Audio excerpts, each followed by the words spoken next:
मी लक्ष्मण तुकाराम घुले, राहणार टाकळी, तालुका माहूर, जिल्हा नांदेड. मी एक शेतकरी आहे. मला बेगसाहेबांनी सांगितलं की आमच्या गणेश सीडची एक व्हेरायटी सोयाबीनची आहे आणि त्या सोयाबीनची व्हेरायटी तुम्ही पाहायला उद्याला या, म्हणून मी त्या संदर्भात सोयाबीनची व्हेरायटी पाहायला आलो. तर माझ्या शेतामध्ये 9305 व्हेरायटी आहे. मी बेडवर वगैरे सगळी व्यवस्था केलेली आहे. बरं. तरी पण मला माझं सोयाबीन फार चांगलं वाटू लागलं होतं.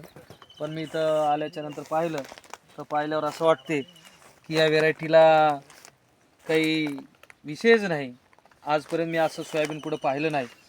बुडापासून तर शेंड्यापर्यंत प्रत्येक शेंग त्याची साईज चांगली झालेली आहे. व्हेरायटीचं नाव काय भाऊ? गणेश वरुण सीडची आहे. ती गणेश व्हेरायटी आहे आणि ते आमच्या पाहुण्यानेच इथं लावलेली आहे.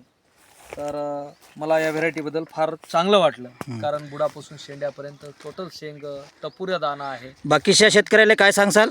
नाही, माझं एक विशेष महत्त्व आहे की कुठल्याही गोष्टीला जास्त काळ महत्त्व न देता नवीन नवीन टेक्नॉलॉजीला, नवीन नवीन गोष्टीला आपण आपल्या आचरणामध्ये, आपल्या या शेती व्यवसायामध्ये व्यवसाय म्हणून आपण उपयोग घेतला पाहिजे.